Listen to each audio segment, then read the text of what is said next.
Hello students, welcome my channel Suresh Handayal English Guru. Today I am going to read lesson number 4th, A Letter to God of 9th class. देखो बेटा इस lesson ਦੇ ਵਿੱਚ ਜਿਹੜਾ ਕਿਹਾ ਗਿਆ ਲੈਂਚੋ ਨਾਂ ਦਾ ਇੱਕ ਵਿਅਕਤੀ ਹੁੰਦਾ ਹੈ। He has confidence on god, ਪਰਮਾਤਮਾ ਉੱਪਰ ਬਹੁਤ ਜ਼ਿਆਦਾ ਵਿਸ਼ਵਾਸ ਹੁੰਦਾ ਉਸ ਦੀ ਬੇਟਾ ਫਸਲ ਹੈ ਪੂਰੀ ਤਰ੍ਹਾਂ ਡੈਸਟਰੋਏ ਤਬਾਹ ਹੋ ਚੁੱਕੀ ਹੁੰਦੀ ਹੈ ਗੜੇ ਪੈਣ ਨਾਲ, ਜ਼ਿਆਦਾ ਹੈਵੀ ਰੇਨ ਆਉਣ ਨਾਲ। ਫਿਰ ਬੇਟਾ ਉਹ ਪਰਮਾਤਮਾ ਨੂੰ ਲੈਟਰ ਲਿਖਦਾ ਹੈ ਕਿ ਉਹਨੂੰ ਰੁਪਈਏ ਪ੍ਰਾਪਤ ਹੁੰਦੇ ਆ ਜਾਂ ਨਹੀਂ। ਇਹ ਆਪਾਂ ਲੈਸਨ ਦੇ ਵਿੱਚ ਧਿਆਨ ਨਾਲ ਮਤਲਬ ਕੋਈ ਵੀ ਇਹਦਾ ਜਿਹੜਾ ਪੁਆਇੰਟ ਹੈ ਸਕਿਪ ਆਊਟ ਨਾ ਕਰਨਾ।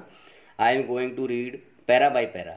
ਲੈਂਚੋਜ਼ crop are destroyed by heavy rain. Lencho ਦੀ ਜਿਹੜੀ ਫਸਲ ਸੀ ਪੂਰੀ ਤਰ੍ਹਾਂ ਤਬਾਹ ਹੋ ਚੁੱਕੀ ਸੀ। So he turns to God for help. ਇਸ ਕਰਕੇ ਉਹਨੇ ਪਰਮਾਤਮਾ ਦੀ ਸਹਾਇਤਾ ਲਈ ਜਾਣ ਦਾ ਇਰਾਦਾ ਕੀਤਾ। He wrote to God a letter. ਉਹਨੇ ਪਰਮਾਤਮਾ ਨੂੰ ਲੈਟਰ ਲਿਖਿਆ asking him to send him money. ਉਹਨੂੰ ਕਿਹਾ ਵੀ ਰੁਪਈਏ ਭੇਜ ਦੇ ਮੈਨੂੰ। He received a letter from God. ਪਰਮਾਤਮਾ ਤੋਂ ਉਹਨੇ he received a letter from God. ਪਰਮਾਤਮਾ ਤੋਂ ਉਹਨੂੰ ਲੈਟਰ ਮਿਲਿਆ ਅਲੋਂਗ ਵਿਦ ਸਮ ਮਨੀ। ਕੁਝ ਰੁਪਈਏ ਵੀ ਸੀ। ਹੂ ਐਕਚੁਅਲੀ ਸੈਂਟ ਦਾ ਮਨੀ। ਰੁਪਈਏ ਕਿਹਨੇ ਭੇਜੇ ਸੀ। ਵਟ ਡਿਡ ਲੈਂਚੋ ਡੂ ਦੈਨ। ਲੈਂਚੋ ਨੇ ਕੀ ਕੀਤਾ। ਰੀਡ ਨੋ ਪੜ੍ਹਦੇ ਹਾਂ। ਦਾ ਹਾਊਸ ਘਰ ਦਾ ਆਉਂਦਲੀ ਬਣ ਇਨ ਦਾ ਅੰਟਾਇਰ ਵੈਲੀ। ਇੱਕੋ ਇੱਕ ਘਾਟੀ 'ਤੇ ਸੀ। Set on the crest of a low hill. ਛੋਟੀ ਜਿਹੀ ਘਾਟੀ 'ਤੇ ਪਹਾੜੀ ਦੇ ਉੱਪਰ ਸਥਿਤ ਸੀ। From this height one could see the river.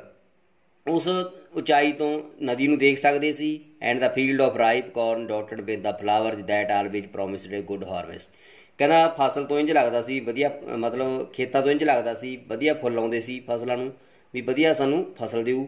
The only thing ਦਾ ਅਰਥ ਨੀਡਡ ਵਾਜ ਏ ਡਾਊਨ ਪਾਵਰ ਔਰ ਐਟ ਲੀਸਟ ਏ ਸ਼ਾਵਰ। ਸਿਰਫ ਧਰਤੀ ਨੂੰ ਪਾਣੀ ਦੀ ਲੋੜ ਸੀ। ਥਰੂ ਆਊਟ ਦਾ ਮਾਰਨਿੰਗ ਲੈਂਚੋ। ਸਵੇਰ ਤੋਂ ਲੈ ਕੇ ਹੂ ਨਿਊ ਹਿਜ ਫੀਲਡ ਜੇ ਨੇ ਇੰਟੀਮੇਟਲੀ had done nothing else but seen the sky towards the northeast. Now we are really going to get some water, bowman. ਆਪਦੀ ਪਤਨੀ ਨੂੰ ਕਹਿੰਦਾ ਸਾਨੂੰ ਪਾਣੀ ਦੀ ਲੋੜ ਹੈ। ਦਾ ਬੋਮੈਨ ਹੂ ਵਾਜ ਪ੍ਰਪੇਅਰਿੰਗ ਸਪਰ। ਸਪਰ ਹੁੰਦਾ ਰਾਤ ਦਾ ਖਾਣਾ। ਔਰਤ ਜਿਹੜਾ ਰਾਤ ਦਾ ਖਾਣਾ ਤਿਆਰ ਕਰ ਰਹੀ ਸੀ। ਰਿਪਲਾਈਡ ਜੈਸ ਗॉड ਬਿਲਿੰਗ। ਪਰਮਾਤਮਾ ਦੀ ਮਰਜ਼ੀ ਹੈ। ਦਾ ਓਲਡਰ ਬॉयਜ਼ ਵਰ ਵਰਕਿੰਗ ਇਨ ਦਾ ਫੀਲਡ। ਦੇਖੋ ਬੇਟਾ ਧਿਆਨ ਨਾਲ ਸੁਣ ਲਓ, ਕੁਐਸਚਨ ਵੀ ਤੁਹਾਨੂੰ ਕਵਰ ਹੋ ਜਾਣਗੇ। ਵੱਡੇ ਮੁੰਡੇ ਖੇਤਾਂ ਵਿੱਚ ਕੰਮ ਕਰ ਰਹੇ ਸਨ। ਵਾਈਲ ਦਾ ਸਮਾਲਰ ਬੰਜ ਵਰ ਪਲੇਇੰਗ ਨੀਅਰ ਦਾ ਹਾਊਸ। ਜਿਹੜੇ ਛੋਟੇ ਸੀ ਉਹ ਘਰ ਦੇ ਨੇੜੇ ਖੇਡ ਰਹੇ ਸਨ। Until the woman call to them all come for dinner. ਔਰਤ ਬੁਲਾਉਂਦੀ ਹੈ ਖਾਣੇ ਲਈ ਤਿਆਰ ਆ ਜਾਓ, ਖਾਣਾ ਤਿਆਰ ਹੈ, ਖਾਣਾ ਖਾ ਲਓ। It by during the meal. ਖਾਣੇ ਦੇ ਦੌਰਾਨ that just as Lencho had predicted big drops of rain began to fall. ਵੱਡੇ ਵੱਡੇ ਪਾਣੀ ਦੇ ਤੋਕੇ ਡਿੱਗਣੇ ਸ਼ੁਰੂ ਹੋ ਗਏ। In the north east huge mountains of clouds could be seen approaching. ਬੱਦਲ ਨੇੜੇ ਦੇਖੇ ਜਾ ਸਕਦੇ ਸੀ। The air was fresh and sweet. ਹਵਾ ਤਾਜ਼ੀ ਅਤੇ ਮਿੱਠੀ ਸੀ। The man went out for no other reason that to have the pleasure. ਖੁਸ਼ੀ ਦੀ ਪਲ pleasure of feeling the rain on his body. ਆਪਣੇ ਸਰੀਰ ਉੱਪਰ ਉਹ ਪਾਣੀ ਦੇ ਵਰਸ਼ਾ ਕਰ ਰਿਹਾ ਸੀ। ਐਂਡ ਵੈਨ ਹੀ ਰਿਟਰਨ, ਜਦੋਂ ਵਾਪਸ ਆਇਆ, he exclaimed these are not rain drops falling from the sky. ਉਹ ਕਹਿੰਦਾ ਇਹ ਜਿਹੜੇ ਤੁਪਕੇ ਡਿੱਗ ਰਹੇ ਨੇ ਇਹ ਰੇਨ ਡ੍ਰੌਪਸ ਨਹੀਂ, ਦੇ ਆਰ ਨਿਊ ਕੋਇਨਜ਼, ਨਵੇਂ ਸਿੱਕੇ ਨੇ। ਦਾ big drops R 10 Saint pieces. ਬੱਗੇ ਜਿਹੜੇ ਦੇਖੋ ਬੇਟਾ ਬਿਗ ਡ੍ਰੌਪ ਸੀ ਵੱਡੇ ਤੁਪਕਿਆਂ ਨੂੰ ਉਹਨੇ 10 ਸੈਂਟ ਦਾ ਨਾਂ ਦਿੱਤਾ। ਲਿਟਲ ਵਨ 'ਚ 5। With a satisfied expression he regarded the field of ripe corn with its flowers draped in a curtain of rain. But suddenly a strong wind began to blow. ਬਹੁਤ ਤੇਜ਼ ਹਵਾ ਚੱਲਣ ਲੱਗੀ।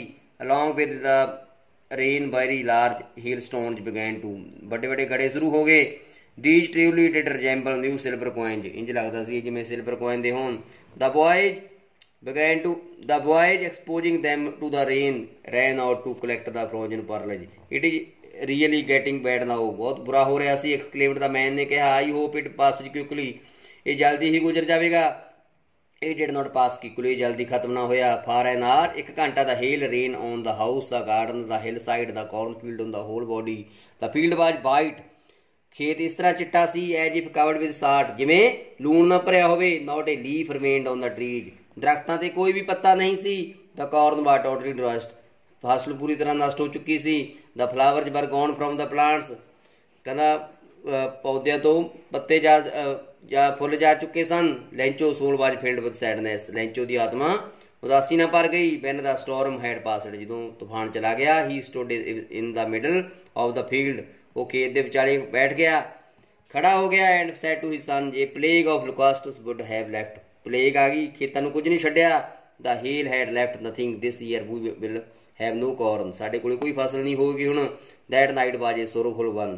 ਉਹ ਜਿਹੜੀ ਰਾਤ ਸੀ बहुत दुख भरी सी। All our work for nothing, there is no one who can है, कोई व्यक्ति नहीं जिहड़ा साडी सहायता कर सके। We will all go hungry this year, असीं भुखे मर जावांगे। But in the hearts of all who lived in the solitary house in the middle of the valley there was a single hope help from God. सिर्फ इको एक सहायता सी, लोड़ सी परमात्मा तो। Don't be so upset even though this seems like a total loss, remember no one dies of hunger. वो कहता याद रखो भुखना कोई नहीं मरदा। That's why they say no one dies of hunger all through the night. Lencho thought only of his बॉर्न hope, इको उम्मीद सी द हेल्प ऑफ गॉड, परमात्मा की सहायता। whose eyes as he had been instructed everything even but is deep in our conscience। ਲੈਂਚੋ was an ox of man। ਲੈਂਚੋ ਦਾ ਜਿਹੜਾ compare ਕੀਤਾ ਜਾਂਦਾ ਸੀ ਬੇਟਾ ਉਹ ਔਕਸ ਨਾਲ ਕੀਤਾ ਜਾਂਦਾ ਸੀ, ਬਲਦ ਨਾਲ। Working like an animal in the field, 'ਚ ਖੇਤਾਂ ਵਿੱਚ ਜਾਨਵਰਾਂ ਦੀ ਤਰ੍ਹਾਂ ਕੰਮ ਕਰਦਾ ਸੀ। But still he knew how to write, ਫਿਰ ਵੀ ਉਹ ਜਾਣਦਾ ਸੀ ਕਿਵੇਂ ਲਿਖਣਾ ਹੈ। ਦ ਫੋਲੋਇੰਗ ਸੰਡੇ, ਅਗਲੇ Sunday at daybreak he began to write a letter, letter ਲਿਖਣਾ ਸ਼ੁਰੂ ਕਰ ਦਿੱਤਾ। he himself would carry to town and place in the mail, it was nothing less than a letter to God। God he wrote if you don't help me, ਉਹ ਲਿਖਦਾ ਪ੍ਰਮਾਤਮਾ ਜੇ ਤੁਸੀਂ ਮੇਰੀ ਸਹਾਇਤਾ ਨਹੀਂ ਕਰੋਗੇ, my family and I will go hungry this year, ਮੈਂ ਤੇ ਮੇਰਾ ਪਰਿਵਾਰ ਮਰ ਜਾਵਾਂਗੇ ਭੁੱਖ ਨਾਲ। I need a 100 ਪੀਸੋਜ, ਮੈਨੂੰ 100 ਪੀਸੋਜ ਦੀ ਲੋੜ ਹੈ। ਜਿੱਥੋਂ ਦੀ ਬੇਟਾ ਕਹਾਣੀ ਹੈ ਉੱਥੋਂ ਦੀ ਕਰੰਸੀ ਹੈ ਇਹ। in order to sow my field, ਤਾਂ ਕਿ ਮੈਂ ਆਪਣੇ ਖੇਤ ਨੂੰ ਦੁਬਾਰਾ ਉਗਾ ਸਕਾਂ। and to live until the crop comes because the whole stone। he wrote to God on the envelope, ਉਹਨੇ ਇਨਵੈਲਪ ਉੱਪਰ ਬੇਟਾ ਪਤਾ ਲਿਖਿਆ to God, ਦੇਖੋ ਕਿੰਨਾ ਵਿਸ਼ਵਾਸ ਸੀ। but the put the letter inside, ਵਿੱਚ ਪਾਤਾ letter. and still travelled went to town at the post box he placed a stamp, stamp ਲਾ ਦਿੱਤੀ ਉਹਨੇ। and dropped into the mail box। one of the employees who was a postman, ਇੱਕ employee ਜਿਹੜਾ postman and also at the post office went to his boss laughing, ਆਪਣੇ boss ਕੋਲ ਗਿਆ ਹੱਸਦਾ ਹੱਸਦਾ। showed him to the letter to God, never in his career as a postman, ਆਪਣੀ ਜ਼ਿੰਦਗੀ ਦੇ ਪੋਸਟਮੈਨ ਦੇ ਕੈਰੀਅਰ ਵਿੱਚ had he known the address, ਉਹਨੇ ਕਦੇ ਵੀ ਐਡਰੈਸ ਨਹੀਂ ਦੇਖਿਆ ਸੀ ਇਹ। ਤਾਂ ਪੋਸਟਮਾਸਟਰ ਫੈਟ ਏਮੀਏਬਲ ਫੈਲੋ, ਮੋਟਾ ਸੀ ਖੁਸ਼ ਮਿਜਾਜ ਬੰਦਾ ਸੀ। ਆਲਸੋ ਬ੍ਰੇਕ ਆਊਟ ਲਾਫਿੰਗ, ਉਹ ਵੀ ਹੱਸਣ ਲੱਗ ਗਿਆ। But almost immediately he turn serious, ਫਿਰ ਉਹ ਸੀਰੀਅਸ ਹੋ ਗਿਆ ਬੇਟਾ। And trapping the letter on his desk, ਆਪਣੇ ਡੈਸਕ ਤੇ ਲੈਟਰ ਰੱਖ ਦਿੱਤਾ।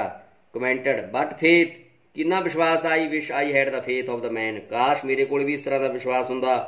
ਹੂ ਰੋਡ ਦਿਸ ਲੈਟਰ, ਜਿਹਨੇ ਇਹ ਲੈਟਰ ਲਿਖਿਆ। Starting up a correspondence with God, ਜਿਹਨੇ ਪਰਮਾਤਮਾ ਦਾ ਐਡਰੈਸ ਲਿਖਿਆ। So in order to not to shake the writer's faith in God, the postmaster came up with postmaster ਦੇ ਇੱਕ ਆਈਡੀਆ ਆਇਆ। answer the letter but when he opened, ਜਦੋਂ ਉਹਨੇ ਖੋਲਿਆ, it was evident that to answer it he needed something more than goodwill, ਉਹਨੂੰ goodwill ਦੀ ਲੋੜ ਸੀ, ink paper, but he stuck to his resolution, ਉਹ ਆਪਣੇ ਇਰਾਦੇ ਤੇ ਅੜਿਆ ਰਿਹਾ। he asked for man from his employee, ਉਹਨੇ ਆਪਣੇ ਇੰਪਲਾਈ ਤੋਂ ਰੁਪਈਏ ਮੰਗੇ। he himself gave part of his, ਕੁਝ ਆਪਣੀ ਸੈਲਰੀ ਦਾ ਪਾਰਟ ਦਿੱਤਾ। several friends of his were obliged to give something for an act of charity, it was impossible for him, ਉਹਦੇ ਲਈ impossible ਦੀ ਗੱਲ ਸੀ to gather the 100 pieces, but so he was able to send the farmer only a little more than half, ਸਿਰਫ half ਤੋਂ ਜ਼ਿਆਦਾ ਹੀ ਭੇਜ ਸਕਿਆ। he put the money in an envelope ਵਿੱਚ ਪਾ ਦਿੱਤੇ ਰੁਪਈਏ। with them a letter containing only a single word, a signature God, ਪਰਮਾਤਮਾ ਦੀ ਸਿਗਨੇਚਰ ਕਰ ਦਿੱਤੇ। the following Sunday Lencho came to big earlier than usual, ਪਹਿਲਾਂ ਆ ਗਿਆ ਉਹ ਮਤਲਬ ਪੋਸਟ ਆਫਿਸ ਵਿੱਚ। ਇਫ ਦੇਅਰ ਵਾਜ ਏ ਲੈਟਰ ਫਾਰ ਹਿਮ, ਉਹ ਪੁੱਛਦਾ ਕਿ ਲੈਟਰ ਆਇਆ ਉਹਦੇ ਲਈ। It was the postman himself who handed the letter, postman ਨੇ ਉਹਨੂੰ ਲੈਟਰ ਦੇ ਦਿੱਤਾ। Experience the experimenting of a man who has performed a good deed, look down from the doorway to his office, Lencho showed not the slightest surprise on seeing the money, Lencho ਨੂੰ ਕੋਈ ਹੈਰਾਨੀ ਨਹੀਂ ਹੋਈ। ਸੱਚ ਬਾਜੀ confidence, ਇੰਨਾ ਵਿਸ਼ਵਾਸ ਸੀ। ਦੇਖੋ ਬੇਟਾ ਮੰਗੇ 100 ਸੀ, ਉਹਨੇ 70 ਭੇਜਦੇ ਸੀ।